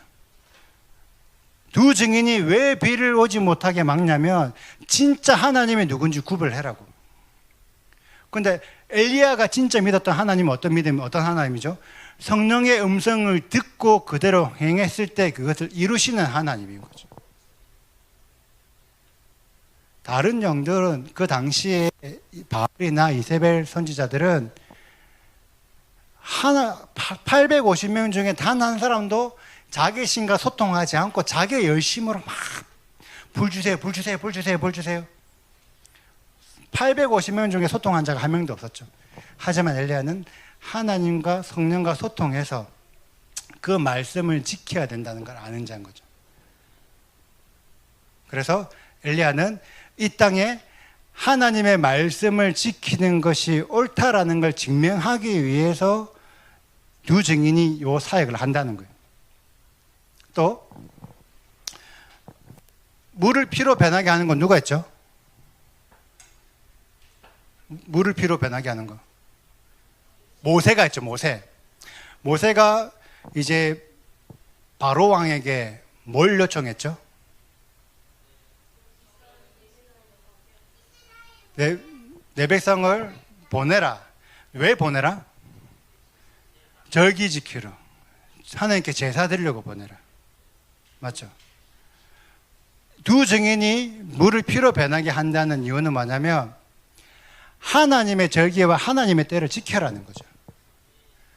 그래서 이 두 증인이 이 두 사역을 하는 이유는 하나님의 말씀을 지키는 것이 옳고 하나님의 절기와 하나님의 그때 시간을 지키는 게 옳다라고 예언을 3년 반 동안 계속 예언을 한다는 거예요. 그러니까 그 땅에 있는 사람은 어떻게 해요? 괴로워하더라. 왜 괴로워해요? 말씀을 안 지키니까 괴로워하죠. 두 증인이 사역하는 그 땅에는 말씀을 안 지키고 절기를 안 지키니까 말씀 좀 지켜라, 절기 좀 지켜라, 이 얘기가 얼마나 잔소리처럼 들리겠어요. 그래서 괴로워하는 거예요. 그래서 두 증인이 죽으니까 어때요? 서로 기뻐하면서 서로 선물 주면서 야하! 하나님께서 말씀을 지키는 자와 절기를 지키는 자를 다시 살리셔서 데려가시죠. 그러면 거짓 선지자는 어떤 사역을 하냐? 큰 자나 작은 자나 큰 자나 부자나 가난한 자나 자유이나 정의나, 이제 굳이 말하면 모든 사람들을 말하는 거겠죠. 이마에 오른손이나 이마에 표를 받아라. 표를 가진 자 외에는 매매를 못하게 한다. 이 말을 조금 반대로 바꿔볼게요. 표를 받으면 매매할 수 있어. 표를 받으면 잘 먹고 잘 살 수 있어. 네가 그냥 지금 네 눈에 그 능력 행하는 그 자들, 뭔가 기적이 일어나는 그 자들을 그냥 따르면 너 편하게 잘 먹고 잘 살 수 있어. 예레미야에 하나님께서 거짓 선지자들을 뭐라고 말씀하시냐면 너희가 평안하리라 여호와의 말씀이니라 라고 말하는 그들이 거짓 선지자, 거짓말을 하는 자들이라는 거예요. 하나님이 내한테 주셨는데 너 편안할 거래, 괜찮을 거래, 너 지금 괜찮아, 너희에게 재앙이 이르지 않을 거야. 지금 이 시대에 진짜 적그리스도가 언제 올지 모르는데 아직 아니야, 괜찮아, 무슨 적그리스도, 아직 멀었어, 괜찮아, 백신 맞아도 돼, 괜찮아, 뭘 해도 괜찮아, 아직은 그때가 아니야. 하나님께서 그들의 말을 듣지 말아라고 말씀하세요. 지금의 어떤 우리 믿음, 우리의 어떤 신앙, 혹은 우리의 우리가 속해 있는 교회의 신앙을 한번 점검해 볼 때입니다. 이번 한 주간이 어떤 주간이었죠? 톨더트 주간이에요. 톨더트. 계보. 어떤 믿음을 따라가냐. 지금 이 시즌, 이 주간, 이 시점에 나와 우리 교회가 어떤 믿음을 따라가고 있는가? 진짜 하나님의 말씀을 지키라는 믿음을 따라가고 있는가? 아니, 괜찮아. 그냥 교회만 열심히 다니면 돼. 그냥 헌금만 열심히 하면 돼. 과연 이런 믿음을 우리가 따라가고 있는가? 지금 하나님께서 우리에게 중요한 질문을 던지는 시점이라고 생각합니다. 오늘 말씀 우리가 하다 보니까 조금 길어졌는데 하나님께서 분명히 우리에게 많은 영역을 주고 싶어 하세요. 은사도 주고 싶어 하고 부도 주고 싶어 하고 명예도 주고 싶어 하고 진짜 우리에게 많은 것들을 주고 싶어 하세요.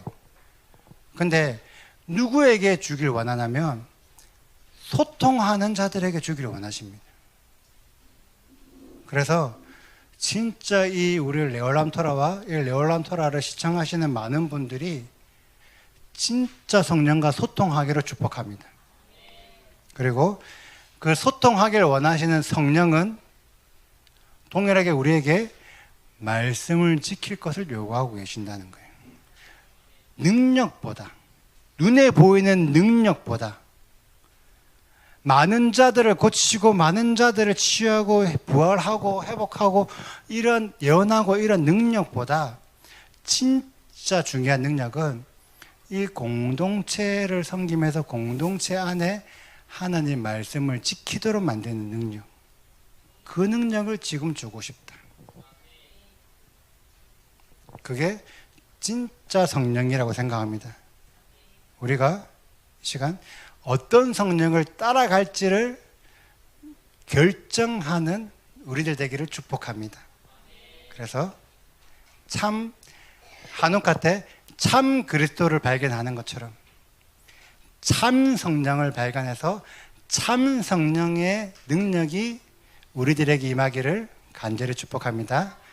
감사합니다.